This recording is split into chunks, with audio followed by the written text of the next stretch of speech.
Yes, our favourite time of the week. It's come around very quickly. 5 days of footy last week. How good is it? Great to be here for another week after Anzac round and looking at round 8 with some big games to come. How are you? I'm good, Matthew. How are you? Excellent. It felt like that round last weekend was never going to end. Really? Thursday, Friday, Saturday, Sunday, Monday. Yeah, it was a long weekend, wasn't it? Did you enjoy it? I did. I love the Anzac week. I love Anzac Day. I love that game, the Dragons and the Roosters, and I look forward to it every year. It's my favourite club game of the year.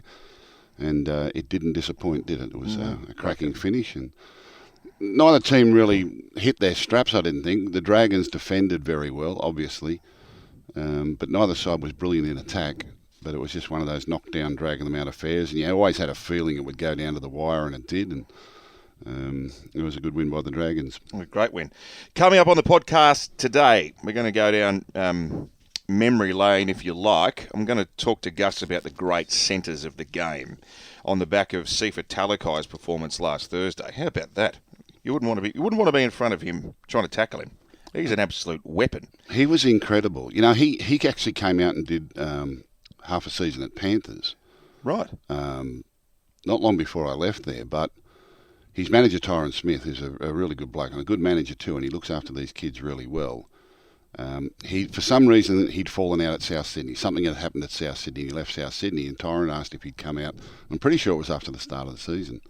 And he came out and he played a bit of reserve grade off the bench as an interchange forward. Yeah.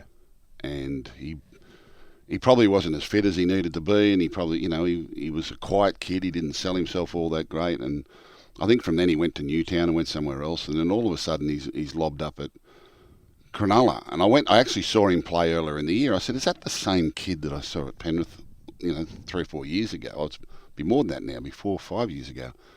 Is that the same kid? And I actually rang Tyron and said, yeah, it's the same kid. I said, he looks different. And then when they put him in the centres, I said, crikey, that's a move. Yeah. And they had a few injury problems. But from the time he's gone there, he's just been impossible to tackle. Yeah. Confidence has grown. It's amazing, isn't it? Confidence that's the biggest asset a player can have. Because he was a centre. He was a centre at Souths, and then I assume it's that fitness factor which meant he moved into the forwards because he probably wasn't able to get through 80 minutes. But my goodness, he's a player now. Well, his performance the other night, and he was just as good in the second half as he was in the first half. I know the first half he produced a lot of points and a lot of try assists and tries for himself, but his performance in the second half was also very, very good.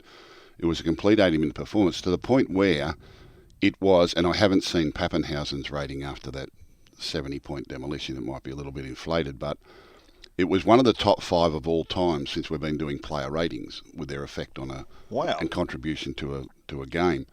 Tom Trebojevic held the top 2. Pappenhausen had one earlier this year, and then it was Siosifa Talakai. Now, a lot of those records that Tom set and others set were in the last 2 years where everyone was breaking records because of the 6 again calls. Right, yeah. So up until Monday night, and I haven't seen Pappenhausen's figures from Monday night, and I can figure I would say they were extraordinary. He was the highest of the season so far by any player, any playmaker, any player whatsoever. So, and the 4th best all time behind. I think Tom's got about 6 of the top 10 performances, and during in the last season. Obviously Tedesco's up there, and Cleary's had a big number there at one time too. But amazing for a centre to have that sort of effect and rack up that number of contribution points. Would you pick him in an Origin side? Well, look, I think the coach might even be leaning that way. He's really taken to him. I guess the battle between he and Katoni Staggs this week might be very, very interesting. But you need those outside backs that can make people miss. That's the biggest asset you've got to have as an outside back, that you can make people miss. You either physically run through them, or you have the ability to make them miss tackles, and it creates opportunities. And that's what we look for in outside backs, that they can make metres at your own end and that they can create or build opportunities at the other end in attack. And they're 2 of the big features that we look for in outside backs, whether you're playing club football or Origin football. But in Origin, he looks perfectly suited to that. I guess the question mark will come, with that pace of game, and can he maintain his defensive resolve for the whole time. But that's why I say his second half was actually very good the other day against Manly, who were getting on top in the second half, but he did his job really well. So I know Brad Fittler's warming to him. He's got plenty of options for that centre position. I thought he might have been a bench candidate to play maybe some middle and some edge and then filling out wide if you needed to. I thought maybe that might be the capacity you look at Talakai. But well, he could do that. I don't know that he's been Origin class playing as a forward, but certainly he's on the rise. Like, his confidence is only increasing every week. It'll be really interesting to see how he goes against Katoni Staggs this week. How good's that going to be? Who himself is a bit of a blockbuster, and he's another one who can bust tackles at will. Sifa's also got the ability to set up supports. You saw he put his winger away twice to get them, and that's another valuable asset, is the ability to pass. And a kick? Kicked it in goal? Yeah, he's very, very talented. He's nothing like the kid that came out. We had a truckload of players. We had players everywhere, and it was even hard for him to get a run. And then after that, I'd gone by then. He went to Newtown, and Newtown often keeps careers alive. They're a great club, and they give everyone an opportunity, and they've kept him in the system, and from there he's found his way to the Sharks. So that's great. Yep. Okay, heaps to talk about today. Really looking forward to this. Let's start with the issue that it seems to pop up every year, and it's doing the rounds again. So I'll ask you about it, and you can elaborate as long as you need to on this. Is it time to put the grand final out to tender? No. Okay. Why? I just like the grand final in Sydney. Just grown up with it. I knew you were going to answer. I can understand people saying that. Does the grand final... Last year, Suncorp got the grand final because of COVID. Does Brisbane not deserve to host the grand final at least once every 3 or 4 years? They're as big a part of the competition as Sydney? Yeah, of course they do. Of course they do. They obviously do. You know, the argument I have is that we can get 80,000 into, Accor Stadium now out there. It's the Olympic Stadium. It's our main sporting venue in the country. So why not sell the most tickets to it and get the most people with an opportunity to go and watch it? You know, there are people out there that might get to go to a grand final once or twice in their life. They're not an easy ticket to get. So if you've got 80,000 seats, it increases the chances of people coming, and you come to Sydney, you make a weekend of it. But yeah, the world has changed, you know. I mean, if we played it on the moon, people would still watch it on TV. It's the television audience that does it. But the experience of being there on grand final day, and I went to a few as a kid, and the cricket ground was our big ground. You go to the grand finals at the cricket ground, and then of course the Sydney Football Stadium. I actually coached the grand final, first played at the Sydney Football Stadium back in 1988. And you fell in love with that ground, and then of course the Olympic Stadium came along, and I joined the Olympic Stadium the minute that they put out tenders for it, because I wanted to go to the Olympics. I wanted to be a part of the Olympics when they came to Sydney, and I went every night. We went to the Olympic Stadium there, and the Kathy Freeman gold medal is the single most amazing sporting event that I've ever been to. Unbelievable moment, and so I fell in love with that stadium. And the stadium has its criticism because, you know, it doesn't matter what you do to it, you can't make it feel great for 15,000 fans if they're in there. But when it's full, it's amazing. You know, it's brilliant. And so I always go with the 80,000 seats. Why not sell as many as you can, give as many people an opportunity, as many kids an opportunity to go to the big game? But I can understand people saying that Brisbane deserve it. I've got no problem with the odd game being played up there. What about New Zealand? Well, we can't even get the home tide back to New Zealand yet. No, but long term. Long term, well, you look. Yeah, that's the new way of the world, isn't it? Well, Origin goes to Adelaide and Perth. They couldn't give two hoots. Take it to Beijing. Take it to LA. Take it to London. People will still watch it. Take it to the moon, if you want to do it that way. I mean, but it's our competition. Like, it's here in Australia. We should be keeping it here. You know what? We're building a stadium on the moon. Eh? Buzz Aldrin Stadium. That's it. All the aliens. We get the aliens involved. It should be Neil Armstrong Stadium. Neil Armstrong's. Yeah. Poor old Buzz. The Buzz Aldrin stand. Yeah. I'm glad we went there. No doubt the tickets will sell out for this year's grand final based on what you've mooted as halftime entertainment. You have come up with one of the great marketing propositions I've heard on 100% Footy on Monday night. Mm-hmm. Ball boy relay. Ball boy relay. It's got to happen. Yeah. Well, we're going to have to get a quick one to beat that kid in Melbourne. What about him? He took off. He wanted the challenge too, didn't he? He got himself set. He only had to run 50 metres. The other bloke had to run 100 metres. And I don't know how many tackles he'd made before he had to make the run. So he was pretty fresh, but he could certainly hoot down the sideline, couldn't he? That He'd was start favourite, I imagine, on exposed form. Good on him. He sold himself. Ball boys, you're flat out firing them half the time. They're waving to mum in the crowd, and you can't get the ball off them. Now, we don't care about grand final entertainment, right? I'll tell you a good ball boy story. I saw this one day when I was playing at the Bulldogs, and you know how the ball boys, when they kick for touch, they've got to go and put the ball on the sideline and so that they can resume play, And Bullfrog Moore, Bullfrog Moore, he was a smart bloke. He gets to the ball boys, and he stands them there, and he says, right, here's your pay for the day, and he gave them $10 each, that was their pay for the day. Good coin. He said, now, when the opposition team kick it out, he said, you lose the ball. He said, when the Bulldogs kick it out, he said, you just throw it straight to the winger. Don't go putting it on the ground, okay? Got it? Okay, and off they went. So he was bribing the ball boys before the game. How about that?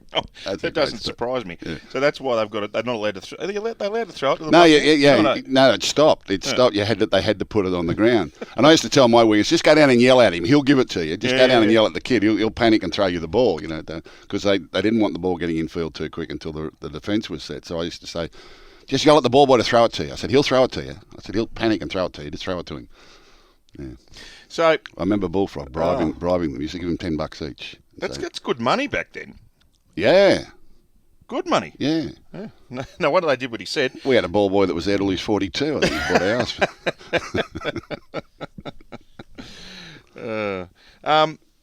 So what are you talking about halftime entertainment? I'm wondering right now. I don't care about the entertainment. It's a big part of our coverage because people love it and becomes an event. But if you want to put together a grand final day entertainment, right? Yeah. That would suit you and I. What would you have? You'd have the ball boy relay. Would you have a mascot relay? No, I'd have a Scottish band, or march past or something. March past. That's all they used to do. Will that interest you? That's all they used to do in the other day. Well, you weren't watching it. You were having a beer and, I went to a lot of grand finals myself, in a team that was playing or a team that I was coaching. And I can be honest, I never really went out and watched the entertainment. No. Well, I couldn't at half time. I'd be busy. But pre-match, Tina Turner was a standout for me. I actually went outside to watch Tina Turner because that was the big thing of the day. And what year was that one? That was might have been early 91. Was it 91? Wouldn't have been 91. You were coaching. Or 90. Yeah, it was.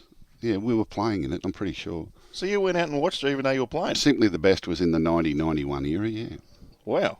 I'm pretty sure she came out. Oh, if not, she came out the next year. I'm not sure whether she did our grand final or the next one. You know what? It was 92 because there was the photos of the Broncos with her in the trophy. Okay, yeah, 92. So it was the next year.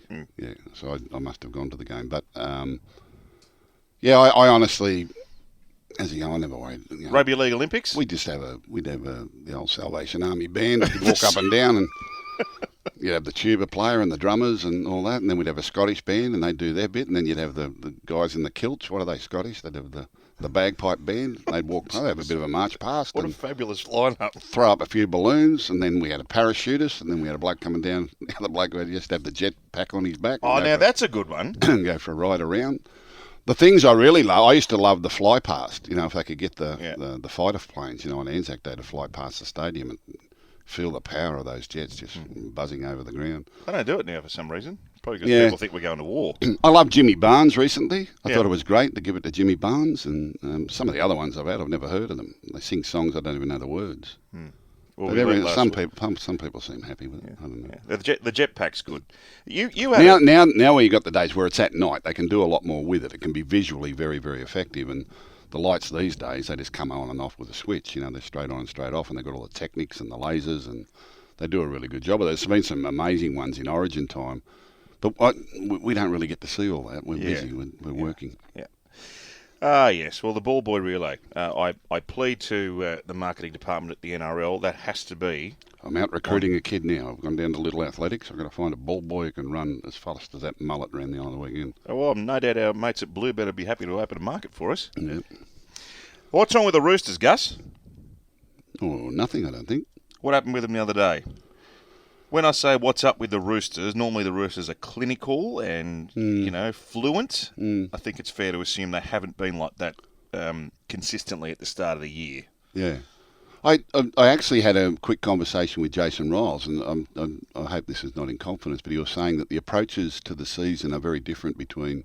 He said I'm learning a new way of doing things, the way that the Roosters approach the season as against the Melbourne Storm, and the Roosters are all about peaking at the back end of the season, where the Melbourne Storm, as he said, were redlining at the start. They were fit, ready to go, and come out of the blocks really hard, and then get through Origin period, and then come again at the back end of the season. So. The Roosters generally are slow to start the season. That's how they do it. They build into the season. You said the other day during the call in the first half that this is as disjointed as you've seen them, and you didn't think they looked like scoring a point. Yeah, and that's the way it looked for a long time. I felt if they did take tactics into the game to play against the Dragons, they took the wrong tactics. Dragons desperately want you to go around them in the defence. They get shoulder to shoulder. They don't give up many gaps around the middle. And you have this illusion that you've got to go wide to get around them and beat them pace. But when you get there, there's no gap at all. They've got you covered. And they did that on a number of occasions on the weekend. And it really frustrated the Roosters. Luke Keary's coming back from a long break. They're playing on different sides now. He and Walker, they were around the other way last time they played together. Walker was on the right and Keary was on the left. They've had a number of changes at hooker. Verrills he's played very little football for 2 years, and he's feeling his way back into the team. I think it'll click pretty quickly. I mean, they didn't look like doing much at all in the first half on the weekend. The Dragons had them covered, led 14-0, but the second half was pretty much all the Roosters, so they were grinding their way back into it, and they're not far away. I mean, there's a lot of games in this competition they'll win just by standing on one leg, but to beat the better sides at the back end of the year, they're probably not in anywhere near that form at the moment, and I don't know that they'll rise to that by September to challenge the Storms and the Panthers and the Rabbitohs and those teams, but they're still going to be around the finals, and anything can happen from there. But I don't think they'll be panicking, and I wouldn't be panicking if I was the Roosters, and I thought they knuckled down pretty well and got back into the game against a team that was giving them absolutely nothing, so they still managed to manufacture a couple of tries and should have scored at the death. Yeah. They should have scored that try. Tupou was in the clear, and it was still only tackle 3. They had time left on the clock. Had he gone a bit further, the pass to Tedesco might have been a little bit easier. But that happens in football, and they were beaten on the day, but they only ran out of time. They weren't beaten; they just ran out of time. I love the game. It felt a bit Origin-like in the second. Well, I said in the first half, Roosters were really struggling, and Dragons got their tries, and Dragons weren't brilliant in attack either. I mean, Molo just sort of went through a gap there that caught everyone by surprise, even him.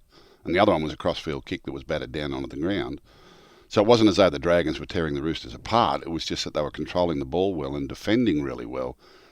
And they got to 14-0, and it kind of looked like that was, they were going to keep doing that. And I said, yeah, but Anzac Day between these two teams has a funny way of evening up. And, the Roosters steadied themselves at half-time and came out. I'm not saying they attacked any differently, but they just kept persevering with what they had, and they wore the Dragons down. There was a time there I thought, well, they're going to win this. They'll get out of this, but the Dragons were just able to hang on. The 40-20 from Ben Hunt was a big call. The high tackle on Ravalawa was another big call, because they were the only two ways that Dragons were going to get to the other end of the field. They never got out of their own half other than that. I don't think they had an attacking set of 6, other than for those two moments where they were able to kick a 40-20 at a vital time. And even then, they gave the Roosters 50 seconds to come from their own end of the field to win it, and they nearly did. They were one catch pass away from doing it. So I don't see anything wrong with the Roosters. Would you have loved to have coached Ben Hunt? He's not the flashy, set up tries, beat them all, superstar style halfback, but bloody hell, he's everywhere. Like he is a wholehearted player, isn't he? Yeah, I'd have loved to have coached him in his teenage years. I think that's where you really develop your playmakers and your halfbacks. I'd have loved to have coached him earlier in his career than later. He's the finished product now, and he's 31, 32 years of age now, so there's not many things that he's going to change in his game from now. But in the early part of his careers, and even breaking into rep football and the work he was doing in the Broncos and those sides, there were things about him that I felt he could do better, and probably people criticised him on some of the things that he couldn't do rather than the things he was doing. But he's always been a wholehearted physical player and always gives 100% of himself. He's not the He's not the fluent, and he's not the trickster that some other halfbacks are. But I think that's got to be put into your repertoire very early in your career. I think you've got to have that sort of knowledge and that mindset from teenage years. And the developing of playmakers takes a long time. Remembering that they're going to peak at 26, 27, 28, and then it's how long they can maintain their career. So when you're getting these 17, 18, 19, 20-year-old playmakers and they're just starting to find their legs and they're playing in the lower grades and then they're coming to first grade, that's where you're building their repertoire and their knowledge without it ever finding its way onto the field. And it'll be years before it finds its way onto the field. You know, and I used to say to a young Nathan Cleary, who was that boy deserves everything he ever gets out of the game because he was such a hard worker. He was such a complete pro, and he was born into professional football. His father was a professional footballer. His father was a coach. Like Nathan was running around training at 3 years of age. He's always been in the system, in one way, shape, or form, round the players, catching kicks for them. You know, round the dressing room. He grew up with this, but he was so professional and so dedicated to it. And I used to say to him, you know, be kind to yourself, mate, because these fellas you're watching, he would sit there and watch Cooper Cronk, and he'd sit there and he'd watch Jonathan Thurston. He'd sit there. I said, they weren't doing this at your age. Right? They were not doing these things at your age, and you just need to be kind to yourself. And we took him on a very measured journey through his teenage years and into his early introduction into, even though he got to first grade at 18. You know, I made sure we kept it very simple for him to evolve. And I always say that the big key there was getting him a season or two with James Maloney to come in as an on-field coach and tutor to him as well was very, very important. But yeah, I think that's where the playmakers, they've got to have that good grounding. They don't suddenly come out of nowhere. And that's, you know, if I could have ever got the chance to coach Ben Hunt, and he might have turned out no different, I don't know. But that's when I'd like to coach the playmakers, when they're younger. Yeah, he's just won so many admirers, I reckon, the last... Does that make sense? Yeah, it does. No, it does. But now you know why he's a successful number 9 at Origin, because he'll just... Oh, he's an effort. He hasn't got the trickery, like you say, but he's got no fear. He's, you know, like, and it's really. I felt so sad for him that day. He dropped the ball in the grand final from the kickoff, and the Broncos went on to kick the field goal and win because he'd had a phenomenal season and a phenomenal day. And sometimes those things happen, but that's part of character building and it's part of the game. And you know, most people will remember him for that moment, but I don't. I remember him for so many other moments in games, and you know, things he got right and things he got wrong. But he's so resilient. He just keeps coming, and here he is. I mean, people, you know, looked at his contract when he first signed with the Dragons and thought, well, that's a lot of money, but I would say that they'll be in the market to re-sign him once that contract expires. They can't do without him at the moment. Okay, heaps of Ask Gus questions. Heaps. On Facebook, Instagram and Twitter every Monday we put up Ask Gus, and I can tell you, Gus, that most of them are kind. There's been a few asking you if you want to invest in cryptocurrency and a few wanting to send you some dodgy DMs. We've got rid of those. Adrian DeGilio asks Gus, what's happened to the Titans? They started off good. Now it seems they've lost all confidence, which I'm glad you've asked that, Aiden, because on my rundown I have the question, if you were coaching the Titans, what would you be doing this week and how would you go about trying to fix them? Well, the Titans have had the same Achilles heel for as long as I can remember, in that they tend to love playing with the ball and they're not so keen on it without it. You know, they just do what they have to. And I think sometimes when you've got the ability to score points at will, as the Titans generally do, sometimes that can eat into your resolve defensively. You know, you figure, well, we're going to score 20, 24, 26. You know, what's it matter if they get 1 or 2? But once you do that, you build the confidence in the opposition and they can put a score on you. The other night was pretty dismal against the Cowboys. That's the first time I've seen them go through a game. But the Cowboys are growing in confidence and their defence was good. And it's not easy up there at this time of year. I keep saying it. It's not easy up there in the conditions, and it probably didn't suit the Titans. You know, the ball gets a little bit slippery and it's a bit humid, and they just couldn't affect their plays the way they did. And they looked to be a little bit down on confidence as well. And they've always bought attacking players. They've bought players to score them points. I don't know that they've ever bought people with a view towards building a grit and a value for defence. They bought Isaac Liu with that in mind, I reckon. Well, Isaac's he's one of those players who I think with the Roosters, he had some amazing stat that he never made a mistake for 2.5 seasons. It was some ridiculous stat that he had, and in that team full of stars and representative class players, he was just that constant working machine. You know, when they're in the washing machine of going up and back and up and back and round, he was always there where he needed to be, and he came up with the run when someone else was tired. Like he's a real pro, and he does it, and he works hard, and even towards the latter part of it, he developed some skill too. He could get an offload or a pass away. But was he going to go there? Was he the type of personality to go up there and change the mindset of the team? I don't know. I've never met Isaac. I don't know if he's a vocal person. I'm not sure whether he's outwardly a leader or he just leads by his actions. But big fan of the podcast, I'm told. Is he really? That's lovely. He was a good player. But sooner or later, they've got to buy or develop, and this is another part because they haven't developed a lot, but you've got to have them with that mindset that the defensive part of the game is where you show your courage. That's the hardest part of the game. The hardest part of the game is defence. Therefore, you need to meet that head on. You can't avoid it. You need to meet it head on.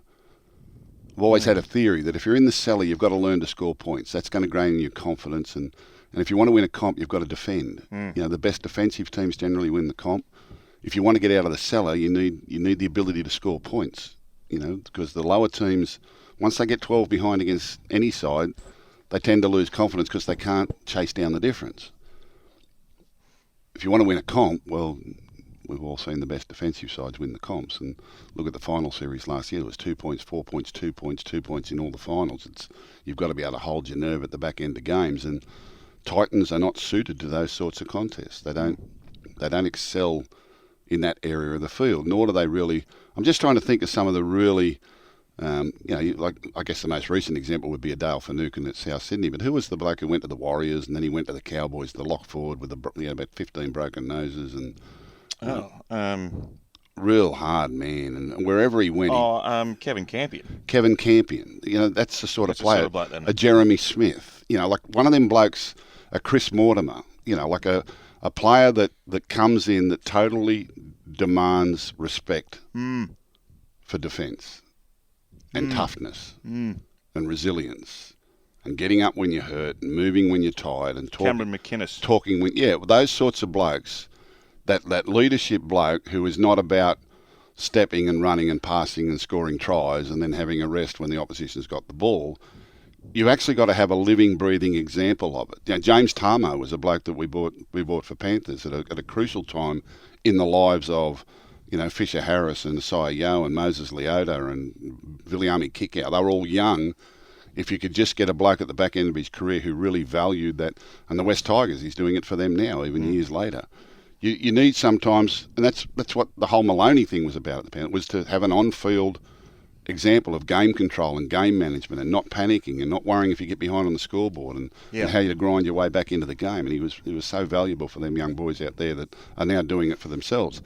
And James Tarmo was another one. But those sort of blokes you're talking about, Kevin Campion and those Jeremy Smith and those blokes, that real hard nut that comes in and says, when it gets tough here, this is how we do it. And this is how we repel them. And this is what we do. And the Titans just don't have that in them. They haven't really ever recruited anyone like that, I don't think. So it's hard then to develop that kind of player too, isn't it? When your team's not playing that style of football. You see it coming through your grades. You see it. You know, there are young ones there. They're probably not going to command the respect. You know, you'll see them do it in lower grades, and they will persevere over time. They're not your most talented, gifted, you know, silky smooth sort of footballers that everyone notices, but we notice them coming through the system, and we know that. You know, they're going to work their way and work their way and work their way. And in the end, they become recognised by their teammates. You know, but there's no doubt that if you can buy that senior player who's still in the sweet spot of his career to come to your club and he values, you know, he's the one that's knocking on the door to get in the gym at 6 a.m. and he's the last one to leave and he's watching his videos and he's the one at training, makes sure everyone's done right. And if we do it wrong, we do it again. And you know, and he's holding everyone to account before, during, and after the game, and in video sessions, and you know, he's consoling the ones that need a little bit of help, and he's rousing on the blokes that step out of the crease, and you need those sort of people in your side. And I just don't know I just don't know whether the Titans have really valued that in recruitment. Everything they've gone for has been about skill and point scoring and flair and all that, and they're not going to develop that grit until that happens.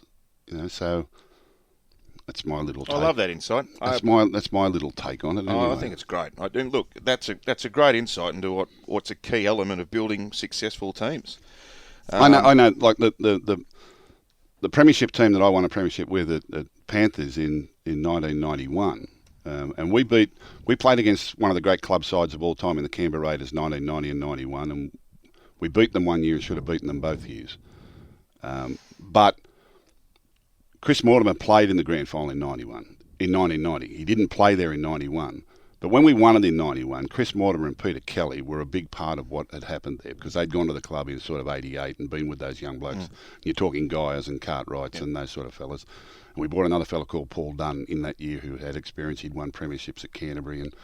And that made a big difference, to have that on-field settling voice and even around the training sessions, to have that experience. And you've got to learn to love the battle. This is how I was always educated in football, and what I tried to take to every team that I was ever involved with. So I learned this pretty much at the Newtown Jets under Warren Ryan, and when he coached us at Canterbury Bulldogs, and what the Canterbury club was back in then. And everywhere I went, whether it was to Panthers, whether it was the Roosters, whether it was into Origin or whatever, I tried to take a little bit of that with me everywhere that I went, because that was what it was. You've got to learn to love the battle. You'll hear me say in commentary when we're talking about Origin, you've got to feel comfortable being uncomfortable. Uncomfortable's where you need to be out there. If you're comfortable, you're not doing your job. But you've got to feel comfortable with the fact you're uncomfortable in those big games. And that's where those types of players really come to the fore. So when you say that, you mean in situations where the game's getting hairy, you need to be able to fall back on knowing that you've done the work and you've got the right attitude towards those situations. 100%. Yep. 100%. You've got to have a game that you've got something to fall back under pressure. That's why we practice so much, and we have structures and we have plans and that sort of thing. So it's something to fall back on that you can rely on, that you can do with muscle memory, because you've done it so often before. You've gone up and down the field, you've talked about it, you've looked at it, you know what it looks like. You're not trying to streak your way out or trick your way out of trouble. You've got to meet the combat head on, and you've got to love that part of the game. You've got to love the battle. And that came back from all those years and being involved with those blokes, and they used to call them the dogs of war, and it really was. I played with a team in the 80s at the Canterbury. We'd kick a goal to lead 2-0, and you could see the opposition's heads go down, because they just knew they weren't getting out of this. It's just what they were. They were really hard, tough men, and they had a mentality towards defence, and it's a great asset to have in your club and in your DNA. And some teams have it for a while, some don't have it for a while. The Roosters have been up for 20 years, Melbourne Storm for all that time. Melbourne Storm are an anomaly because they're also so brilliant in attack. Yeah. But they've always been able to grit their way in defence when they've needed it, and I think that's my mentality with it. You go through rises and falls as a club and as a football team, and even as a footballer. But if you want to play at the highest level, if you want to play in the big games, and if you want to be respected by those around you, you've got to have a respect for defence. You've got to have a respect for how you handle the battle and how you handle the big games. And back in the old days, there was plenty of slather and whack, and she was pretty violent too. And it's you went through that initiation as well. It's not like that anymore. But the physicality of this game, the size of the players that you're contending with, the strength of these players is incredible these days. It's phenomenal. Yeah. Just how big and strong they are. I mean, they are big, strong men, and even the ones that look smaller on the field, they're not small, and they're so strong. They can lift the grandstand. But you've got to learn that part of the game. You've got to learn it, and you've got to love it. You've got to really love it, even though it hurts, even though you're uncomfortable doing it. There's a message for the Titans.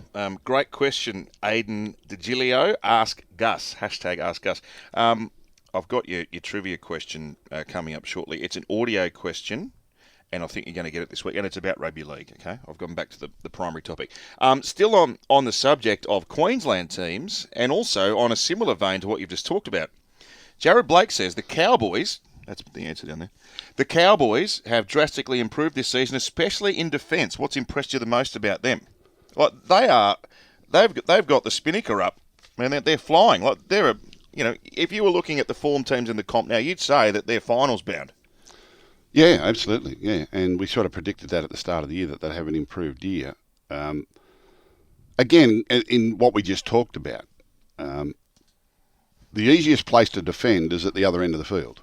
All right. So a lot of your defence and the work you're going to be after defence is where you give the ball to the opposition, how you give the ball to the opposition. If you give the ball to the opposition where you want them to have it, and when they when you want them to have it, then chances are you can control everything they have to do. Right? If you keep kicking it down into the corners and you get through your tackles and you kick it down, you hear people talk about this all the time. We just got to complete our sets and get to our kick. But if you're doing that and you're controlling where they get the ball, you virtually control the sort of football that they play. If you're giving it to them out of scrum wins because you've turned the ball over, or your turnovers because you've dropped it, or from penalties or from line dropouts, you've got no control over what they're going to do. Now they come at you with the good stuff because this is the stuff they've been rehearsing to score points.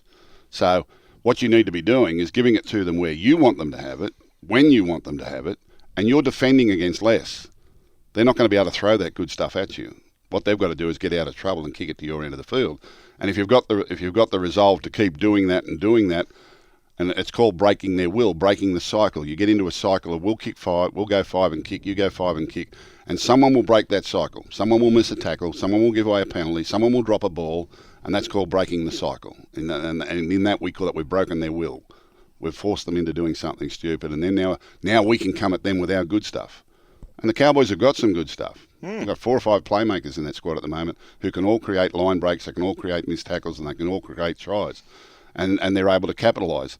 And right at the moment, the strong part of their game is the control to give the ball to the opposition where they want them to have it. If you're giving it to them from 20-metre taps because your kicks are inaccurate, or you kick out on the full, or you drop the ball, or you give them a scrum in the middle of the field, or you give them a penalty, or you give them another 6 again, you've lost control. They're in control. They're coming at you with their good stuff. They're enjoying what they're doing. What you've got to do is turn them around, get them back in the corners to the stuff they don't enjoy so much, to the point where they don't think they're going to get out of trouble, so they'll try a flick pass, they'll try an offload, they'll mess up in the play of the ball. You've broken their will, you've broken their cycle. Now we can come at them with our good stuff. Does that make sense for the Cowboys? You've just given us a coaching masterclass today. I've got to almost play. I reckon I'm ready to go. It's nothing more than everyone else knows, mate. I love that. Love it. Oh, still on that too, Elliot McBride. Do the Cowboys bring the hammer back, or do you keep Drinkwater? Now, the hammer's in 18 this week. Yeah. Well, the hammer's a weapon. He's a weapon. I reckon the hammer's going to come in on the wing. I reckon Kyle Felt might be about to be dropped out of the team. I don't think Kyle Felt will be going anywhere. Kyle Felt's, and he's the man. Well, it's him or Hiku. Yeah. That's if you want to keep Drinkwater at the back. Yeah, Drinkwater's he's quite a player. He's quite a player. He's very, very creative. He's very instinctive. He's got the ability to make others around him look good. Hammer is a completely different sort of player. But there is enough creativity in that side to unleash the hammer. He's a very good kick chaser. He nearly pulled the game out of the fire against the Bulldogs in round 1, chasing a Bowman out, leaping. I know someone else out-leaped, tapped it back to him, but he scored under the post. And the next week he out-leapt a bloke and scored under the post for an important try. Look, your football team's better with the hammer in it, isn't it? Well, they're the players that scare me. When I was coaching against opposition teams, it wasn't toughness or skill that really worried me. It was speed. Yeah. Because that's the one thing sometimes you just can't contend with. Pure speed from broken play where you just go, oh no, and off they go. And there's no defence to that sometimes, and there is no defence sometimes to the hammer. There is defence to Drinkwater. If you're lazy, he'll carve you up, and you can close down his options. But Drinkwater from the bench and filling in for one of those halves if something happened, could be an option for them. Although they've pretty much got it covered. I think he'll put the hammer back in. Drinkwater to the bench. He's played Origin now. Oh yeah. So they've got really good athletic outside backs. They've got great creativity in the middle. They've got a couple of forwards there that work hard. They've got 2 really good young back rowers in in Lukey and Nanai, and We've got a champion 13. I think you and I could play fullback there, mate, and score a few tries. To be honest, I haven't played fullback before, and I'm up for it. How do you go under the bomb? I'd be right. You might have trouble getting down to the grubber kicks. I think That'd be I more think an I'd issue. keep it on the ground. I'm a bit of a Paul Hoff. Yeah, I'd keep it Good on the in ground. the air, Yeah. bad on the ground.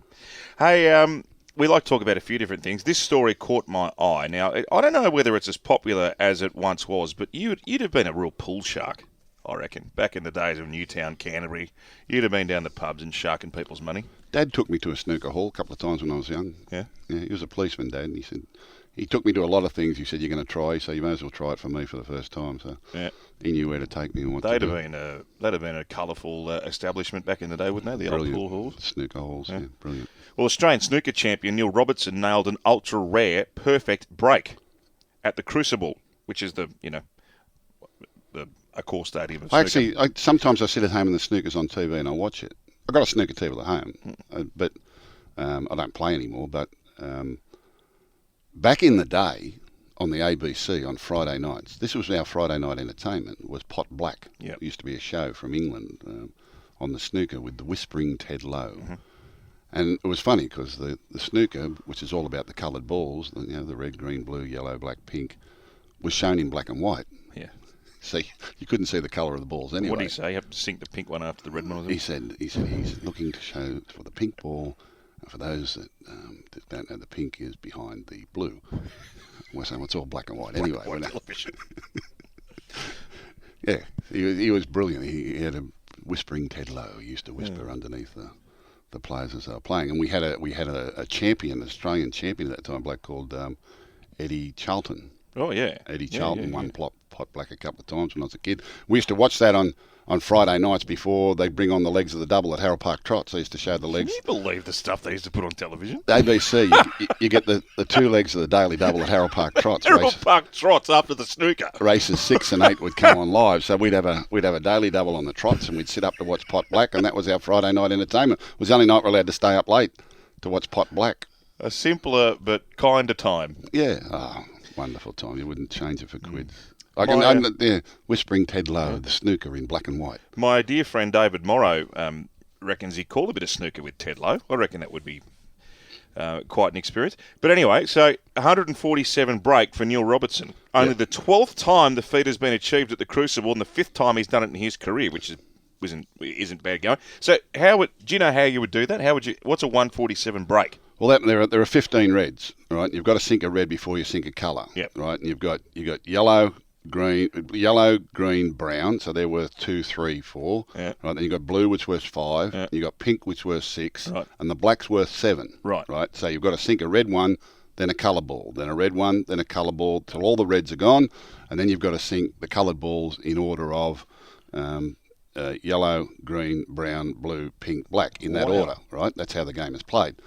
But for a perfect score of 147, every time you sunk the red ball, you had to sink the black. So you didn't sink any other colour during the course of play. It was always red, black, red, black, red, black, red, black, red, black, So red, that's black. what he's done? That's what he's done. 147 break is to clear all the balls on the table in sequence. But every time he sank a red ball, which gave him an opportunity to colour ball for a bigger score, You just hit the black. he sank the black. And I've seen it in competition twice as a youngster. Eddie Charlton did it one night. Hurricane Higgins did it one night. There was another great player from over there, tall boy, red-headed boy. I'm sure he did it a couple of times too. But I've seen it televised a number of times. Phenomenal.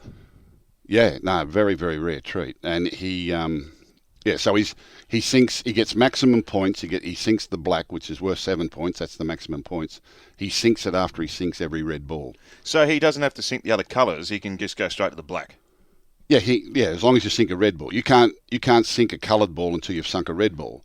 Then when all the red balls are gone, right, then you've got to sink the colour balls in order. Right, yellow, which is a 2, green, which is a 3, brown, which is a 4, red, blue is a 5, pink is a 6, and black to 7. And that's pot black. You win the game. Right. Wow. Yeah. Do you know the longest snooker game ever was the 1985 Snooker World Championships? Why are we talking about this on the podcast? I don't know, because I just like random stuff like this. Went for there it is, 14 hours and 50 minutes. The 85 World Snooker Championship final. Mm-hmm. How about that? Would you like to? Do you know, I read a little bit about this. The end of it was on the BBC after midnight. They had 18 million people watching. It's the largest after midnight audience in UK history. I often I go out to visit Mum, once a week, once a fortnight when I get the opportunity. It's harder during the football season, but I often go when she's watching the snooker. I didn't even know the snooker was still on. Yeah, it's on. Yeah, you can find it if you look hard enough for it. Very good stuff. All right, let's do a bit of six-tackle trivia. Now, Very skillful game. Oh, that's phenomenal, Neil Robertson. Another big fan of the podcast. Audio question, okay? Now, I'm going to play you a snippet of commentary. You need to tell me what it is. And I reckon you're in the box this night. So I reckon you can do it, okay? In the box? I reckon you were commentating the game, okay? Now, it is... there's a bit of a link to last weekend, but I'll tell you what it is after this. So Australia again with Paul Gallen, a surge towards the uprights, and he's forced down 3 metres out on tackle number 5. Smith is looking around for Thurston, he finds him. Thurston chips over the top, and they try to... Hang on a moment, this is interesting. Oh, that is freakish. Yep. You got it? Yep. Go on. You want to go to a break first? Okay, we'll take a break, and then we'll do the big reveal after the break. You would not believe who's just tried to ring me in the middle of that bit of commentary, Peter Sterling. How about that? Really? Right, what is it? That's Greg Inglis knocking the ball back to Yay! Mark Gasnier. Yeah. That was a centenary test at the cricket ground. And I think it was the night that Jack Gibson passed away. I can remember pre-game, they gave us a note while we were on the panel to say that Jack Gibson had just passed away. And Sterlo made the announcement. Obviously, he was... Jack had coached Sterlo for a long time and they were great friends. But I remember that night distinctly. We wore those traditional jumpers and Greg... 9th of May 2008. Yeah, and Thurston's kick was going into the Noble stand and somehow Greg Inglis leapt, batted it back and it landed at the feet of Gasnier who caught it and put it on the ground and Rabbits was astonished. We were all astonished. I'm half tempted to ring Sterlo back and put him on the podcast, although he's tired now. Yes, well done. Well done. It's been batted back into the field of play by a leaping Australian flanker. It was Greg Inglis. He has flown outside the dead ball arena and raked it back into the waiting arms of another Australian. Oh, that is freakish. Gasnier is the try scorer. Oh, and he's won the triple jump in setting it up. Gasnier is the try scorer. I can't see anything wrong with it. Inglis flies outside the line, but he leaves the in-ball, the in-goal area to do it. That's legal, and legal. You know why he was struggling to find the names? Because he actually turned his head away from it. The ball had gone that deep. He'd actually turned to look at me, and I went quick and looked back, and then he only just saw the last minute of it because he didn't really know what had happened at the time, but then we were able to see it on replay. Oh, yeah. The kick was going way over the dead ball line. It was he going was just nowhere about in the cricket ground. Yeah. But I can remember it distinctly. Ray just turned to look at me because I just tapped him on the arm. He just turned to look at me. We all thought it was going dead, and he just missed what had happened there. And but he recovered as always, the great man. What a great try! I hate that when you're reading something or whatever, and then someone makes a break out of nowhere, and then you're like, "Oh crikey, what have we got to do?" It usually happens when you cross it to someone on the sideline, and they hold the phone. They get 2 words out. Hold the phone, Proddy. Hold the phone. Well done. You're back in form with these, and I wanted to. Well, the link, of course, is that we played at the SCG on Anzac Day, and that game to coincide with the centenary was played at the SCG. It was. And Mark Gasnier scored the first 2 tries. I'll tell you how I know that, because I was there with a group of people, and we had a sweepstake who'd score the first try, and I drew Mark Gasnier, and they said, "Do you want to let it ride?" Yep. I said, "Yep." Then Mark Gasnier scored the second, so I cleaned up twice. Nice. Great centres. The position has evolved a lot. Now, take us through the evolution. What about when the centres played on the same side of the ground? That's sort of how it all started, wasn't it? Yeah, it did. Yeah, well, used to have forwards and backs. I remember as a kid growing up, and even when we first come to grade, the opposition to go to kick off to start the game, then we'd say, "Which way are you kicking?" "Oh, we're kicking that way." Okay, so forwards to the left, backs to the right. That was what it was. They were just different. Forwards, and the forwards would hit a couple up, and then you'd spin it out. And this was unlimited tackles back then, but the forwards would hit it up a couple, you'd spin it out the backs, and the forwards would wrap around, and they'd hit another couple, you'd spin it out the backs, and it was all about the centres would play.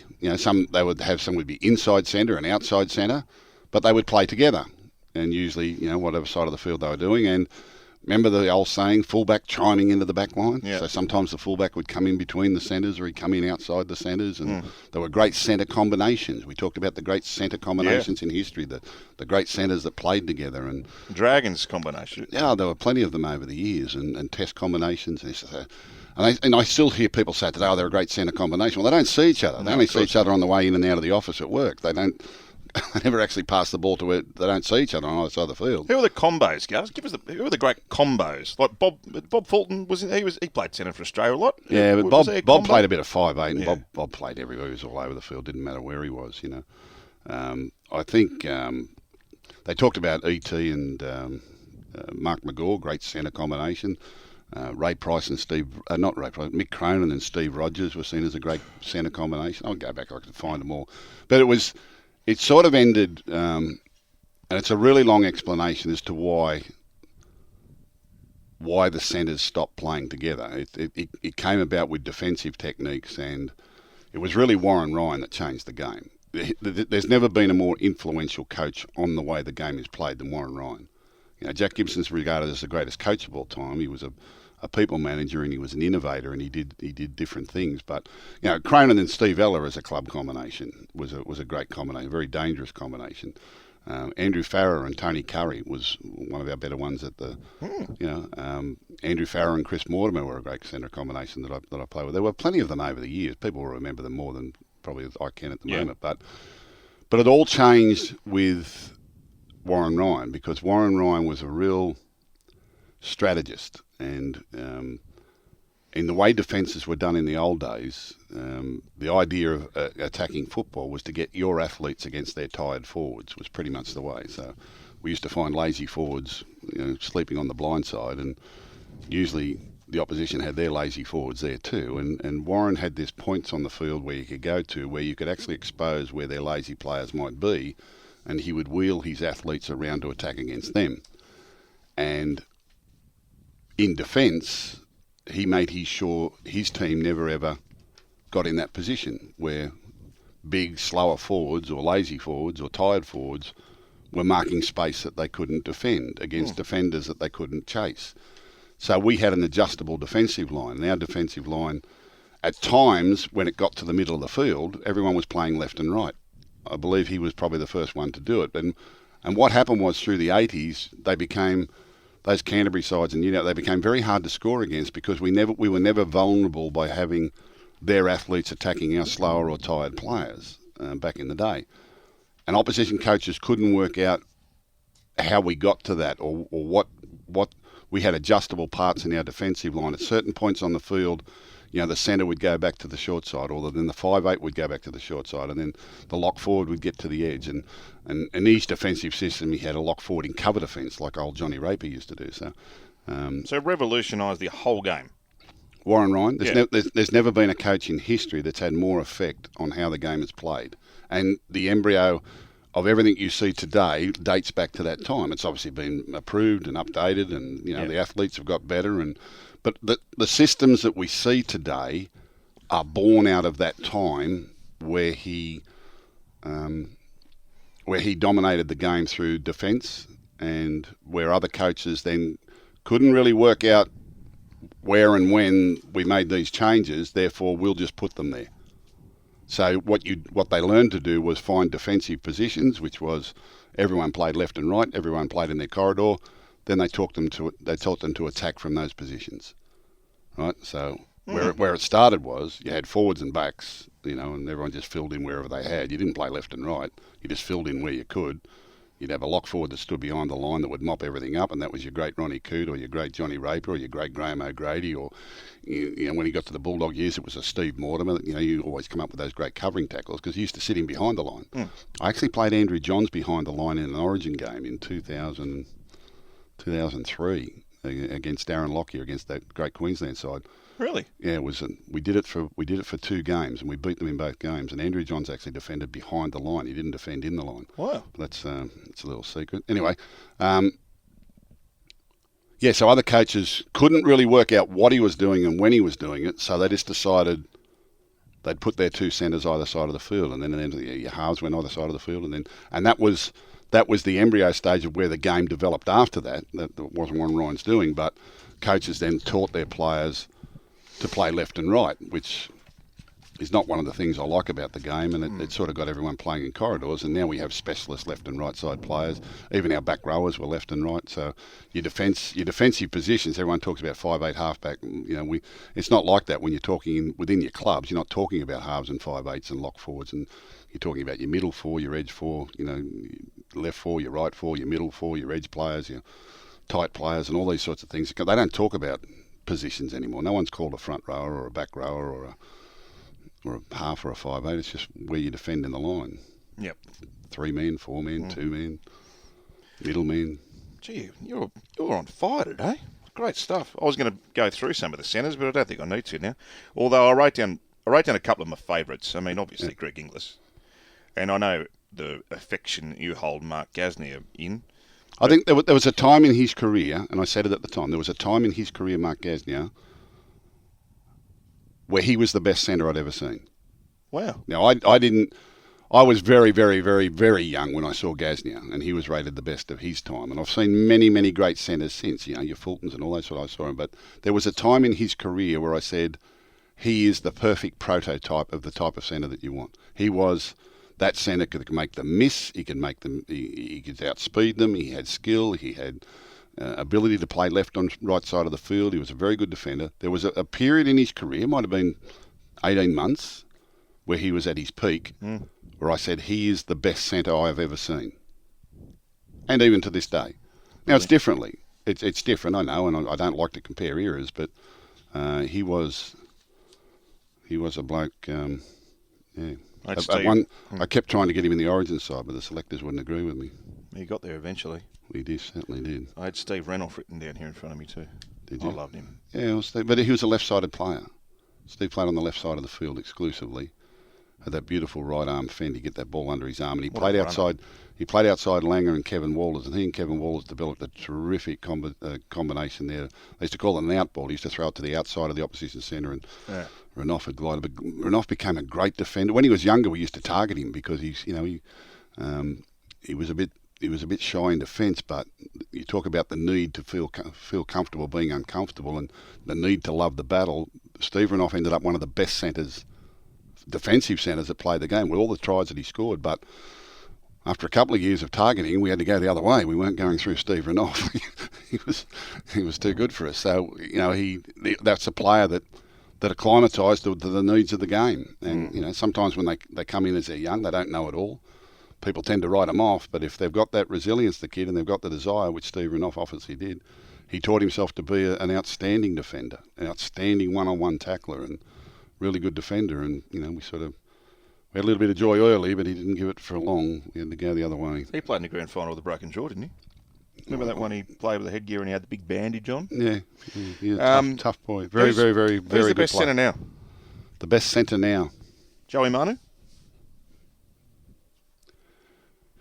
Yeah, Joey Manu is very, very, very special. It's hard to say that Trebojevic is a centre, but every time he plays Origin in that position, he virtually shows us how it can be done. He's a centre that will roam. And Joey Manu is a centre that will roam. And Joey Manu was the one that lifted the Roosters the other day. And I honestly think had they put him to 5'8" midway through the second half, they might have got out of that game simply because he'd have got his hands on the ball and done something. And that's no slight on Keary and young Walker, but the way the game was going, they needed Joey Manu with his hands on the ball. And in fact, he went across the field, and had the dummy half seen him coming on that play where he dropped the ball, the dummy half actually didn't see him coming and tried to throw it hard to a first receiver. And Joey tried to intercept the ball. He'd come all the way from the right-hand side of the field, went across to the left, and he charged onto a ball. Had he caught that, they weren't going to stop him. He was going to pull through, come out the other side and score the winning try. The dummy half didn't see him coming. Couldn't have heard him for the crowd or what have you. But he's pretty special. Trebojevic, when he plays centre, is pretty special. There's some very good ones coming through. I love young Crichton as a centre out at the Panthers, and I think there's talk that he wants to play fullback, or he's better served at fullback. He won them a competition with an intercept in the grand final playing on the wing. He's Yeah. got those big, long extender arms, and he's so skillful. Sometimes you throw the ball to a centre, unless he gets it exactly the way he wants it, there's not much that they can do with it. Some are very good at putting their wingers away. Some are, they're good at a little bit of speed. They can chase a grubber kick or do that sort of thing. But those players that can catch it in traffic and make something of it and step and make a player miss and get an offload and get out and get a quick play of the ball, or come in field and sit inside a halfback around the middle of the field and get an inside ball, or they vary their game up. Joey Manu's got it all. Joey Manu could play fullback, he could play 5'8", he could play centre either side of the field, and he will terrorise anyone that he plays against. He's a very, very special player, Joey Manu. Good stuff. This has been so good today. I'm loving every minute of it. Do you want to talk about the games on the weekend? We got games this weekend? Yep, we've got 8 of them. I'm pretty tired. You've been up. Good stuff. Now, Broncos Sharks here. Broncos back home, where I think you've made a point of illustrating that they are a much better team at Suncorp. What can I tell you about their side? I can tell you that Payne Haas is in there. Did he play last week? Yes, certainly did. Yep. And I can tell you that Wade Graham is in 19 on the Sharks bench. They have the depth of this team, this Sharks side. Their bench is Jack Williams, Cameron McInnes, Royce Hunt and Andrew Fafita. 18 is Braden Trindle. 19 is Wade Graham. 20 is Matthew Ikavalu, who was almost a first liner at the Roosters. Like they are such an impressive team on paper, and they're playing like it. Good game to start our coverage of round 8, Thursday night footy, kickoff 7:50. You can watch it all live from 7:30 here on 9. Yep. The Broncos have the makings of a very, very good team, and Adam Reynolds has been the perfect purchase for them because that's what they've missed in recent years, a game manager and someone that can lead them around. And he'll bring these young blokes to light. There's some great athletes in this team, really. Your Katoni Staggs and your Herbie Farnworth and Selwyn Cobbos and some of these young forwards are just coming into their own now. They've been doing it hard for a couple of years without direction, and they probably haven't physically been quite up to the mark that against the older oppositions they've been. But they're going to come into their own. They're going to have their day. Whether it's now against this Sharks team, I don't know. I think that I think the Sharks might handle them pretty comfortably on Thursday night, and I'm expecting the Sharks to win. They've just got strike power all over the field. They've got a good system. They believe in it. They can play within the system, and they can play outside of it. The structure is a guide. The structure of your team is only a guide. You're invited to be as brilliant as you like whenever you like, and they've got players that like to do that. So your Nico Hines and your Moylans and these sort of fellas, and young Kennedy at the back, and obviously Talakai now. And the other one you're underrating too is Jesse Ramian. Jesse Ramian is another one of those bullocking centres who can make people miss and disrupt the opposition defensive line. And you mightn't score on that play, but it's the one after that and after that where you get them dangerous, because when you've got these players that can disorganise the defensive team, then you've got to be able to play out a dummy half. And young Brayley does that for them very, very well. This is a really good attacking team, and Craig Fitzgibbon, who's coached the defence at the Roosters for all those years, has certainly steeled them there. And you get a player like Dale Finucane that comes into it, and young McGuinness, who's come down from the Dragons, who was a leader there as well. You can only imagine what's going on in that club at the moment, and they're in good form. And then, they're not quite at Panthers and Storm level just yet, but it's only early. We're only in round 8, round 23, 24. If things keep going the way they're going, I can see them being a contender at the back end of the year, or at least one of the better contenders to these top sides. Okay, Sharkies there, but the big clash between Staggs and Talakai is what we're all looking forward to. Don't miss a frame of that. Titans Panther. I don't even want to. Did I just say Panther? Oh God, you've got me. I'm not supposed to drop the S. Titans versus Panthers, 6:00 Friday. I've been gussed. Yeah. The Panthers will win by as many as they want. Well, if everything we've said about the Titans is true, that if you're not going to honour your defence, the last team in the competition you want to be playing at the moment is the Panthers. So, they've dropped the Sarko. They brought Will Smith into 5'8" and sent Brimson back to fullback. Friday night footy, Central Coast, two teams that want to win. What on earth happened with Manly? I mean, they got steamrolled in the first half, and look, they've lost so many players. They got sharked. They got Talakai'd. Up against South Sydney, who were beaten by a point, of course, by the West Tigers, so they'll be stung by that. They were a little bit flat. I think the Tigers deserve credit for the way they played, though. But both teams will want to win this, Gus. What are you thinking here? I mean, they've just got so many out. Davey out, Ola Kawatu out, Paseka out. They're on the bare bones when it comes to front rowers. Kepi's going to start with Tapau, and they brought young Ben Trebojevic in on the bench. They're struggling big time for troops up front, Manly. Yeah, well, they got blown away by the Sharks, and they had no answer. And had halftime not come, it would have kept going. Des was able to steal them at halftime, and they did get the bruise of their back in the second half. And I've got to be honest, it wasn't a good sign for the Sharks because they did drop off in intensity. They were so entertaining themselves in the first half with all their attack that they just weren't ready to roll their sleeves up in defence in the second half. And I think that's a good thing to happen in a game like that, because Craig Fitzgibbon will keep referring to that for the rest of the season, that second half that they had there where Manly ran in some tries on them. He won't be happy with that at all. And they were lucky they had such a big buffer at the break. I think I said to you here last week that would be a high-scoring game. We might see 50 or 60 points. Yeah. I think I predicted a score of 30-28. What did it end up? 34-24 or something like that. Yeah. We weren't far away.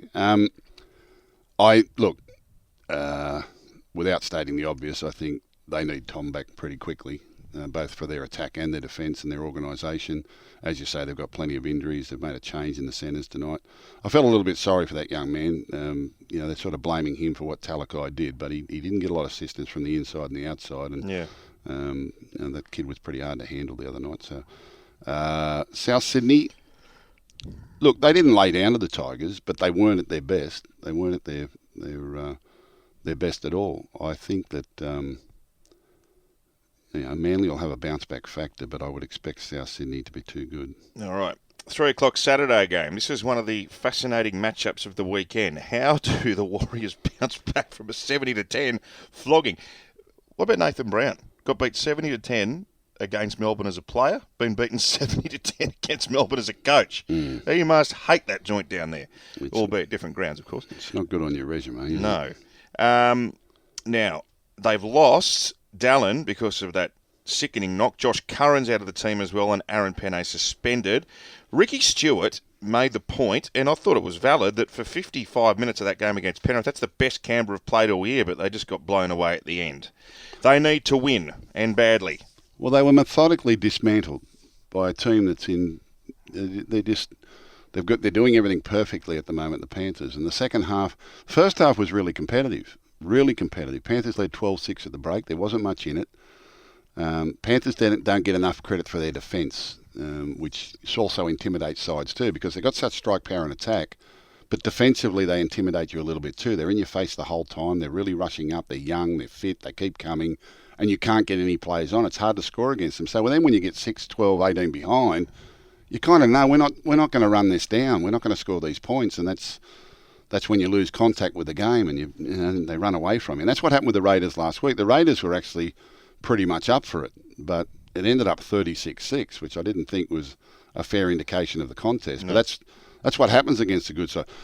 The Bulldogs went down to Melbourne earlier this year and got beat 44-0, and I actually thought had competed pretty well for the majority of the contest. It was sort of like a 10-minute period there where Melbourne did what Melbourne do, and suddenly you look at the scoreboard and you go, wow, there wasn't that much of a difference in it. I said at the time, we won't be the only side that goes down there and cops that. Well, 70. If you don't turn up, that's what it'll end up. Warriors, well, there's going to be a bounce back there for sure. Raiders, lost 4 in a row now, Ricky. Yeah, Raiders looked better in losing than the Warriors did. That was quite debilitating. That's not what I remember of the Warriors in my short time there. And they've lost some key players, so that's hard. I think the Raiders just might wear them down in that one and get themselves a win. The Warriors are just all over the place at the moment. Bulldogs Roosters, of course, Stadium 5:30. I'll want to just gloss over that. Bulldogs will be winning. Now, we've got a game in Darwin, TIA Stadium. Kicks off at 7:05 Darwin time, which is 7:35. Cowboys have got an extraordinary draw. I think they only play in New South Wales 3 times this year, 3 or 4 times. They hardly leave Queensland, and the only other... They go to Darwin, which is the weather's going to be exactly the same. How do they do that? I don't know. Do you know what's a quirk? That Darwin is the other sort of diagonal corner of Australia. It's half an hour behind the eastern states. Yeah. Perth's 3 hours. Yeah. And it's Perth's right underneath it. Isn't that weird? I don't think it's right underneath it, mate. Isn't it? No. Grab a map. Big country, this, isn't it? It is a big country. It's a very, very big It's country. a very big country.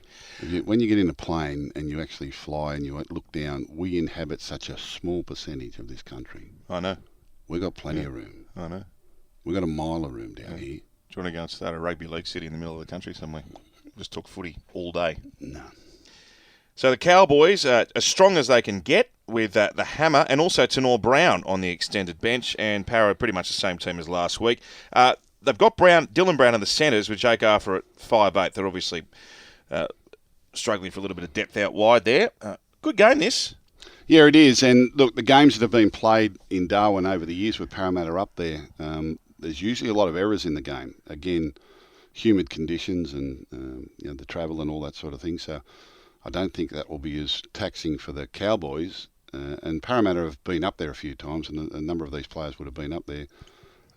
Sometimes I think it detracts from the quality of the spectacle. It's a hard one. Yeah.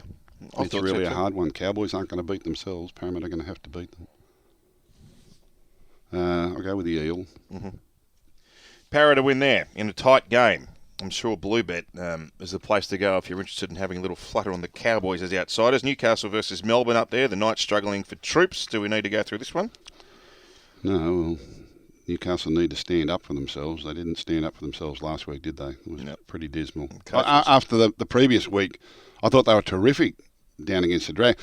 Remember late in the game against the Dragons, and I said this, and sometimes it becomes, I don't know why I say it sometimes, but sometimes it rings true. That Dragons-Newcastle game, Newcastle battled to a point where they got back to 16-all, and the game was in the balance for 4 or 5 minutes, and one team was going to kick a field goal and the other. And I said, these are the games you can't afford to lose. Yep. Because losing it is going to have an effect. And we saw that with the Tigers against the Titans earlier in the year, where it was a really tight contest. Everyone said it was a bad game of football, but they were battling, and Tigers got to the front late and lost it on the last play of the game. And Newcastle lost this one on the last play of the game. And sometimes that experience is it's gut-wrenching, particularly if you played away from home. And you come home the next week and you just don't get it right. The Tigers the next week got flogged, and so did Newcastle. You've got to be able to bounce out of those disappointments, put it behind you and get on with it. But those really close ones where you weren't expected to win and you knock down, drag them out, and you go right to the wire with them, and then you get disappointed at the end, is sometimes it's devastating. Sometimes it really takes it out of you more than... It's amazing how that happens. And I said it in the broadcast with the Dragons-Knights game. I said, I don't want to be the one that loses this game. Yep. Dragons won it and went on to beat the Roosters. Yep. The Knights lost it and went on to get flogged the following week and embarrass themselves. So they need to bounce out of that. And they'll take up the challenge. They're playing the best in the business, but Melbourne Storm, they might be able to declare at some stage during the game. And who would have thought Sunday afternoon football, round 8 at Wynn Stadium, would be our game of the round? Dragons versus Tigers, two of the form teams in the competition who are looking to make it 3 in a row each. Yeah, that's how this competition can go, can't it? Like 2 weeks ago, both sides, they were under the pump. They'd had long losing sequences, and coaches were under pressure, and will they ever win again? And Dragons were able to nut out a narrow win against the Newcastle Knights, that one I just spoke about, and then took that confidence over to beat the St George, to beat the Roosters narrowly. The West Tigers, who I thought could have easily won a couple of games earlier in the year, and then disappointed themselves, snapped out of that to beat the Parramatta Eels with an amazing field goal at the death, and come down off that pedestal. Well, they just did it 7 days later. They just went back and beat South Sydney. I mean, they're no slouches. Parramatta and South, they're good scalps, aren't they? And they did it really well. Dane Laurie's a loss. Big loss. It's a big loss for them. But Hastings is in such good form, and he's given this team a whole new look, and they do work hard. Dragons not brilliant in attack, but neither are the West Tigers in defence. And the West Tigers are brilliant in attack, but the Dragons, on their day, can defend pretty grimly. I'm going to favour the home side off the back of those couple of confidence-building wins and the fact that they've probably got a little bit more experience in their team. So I'm going to tip the Dragons, but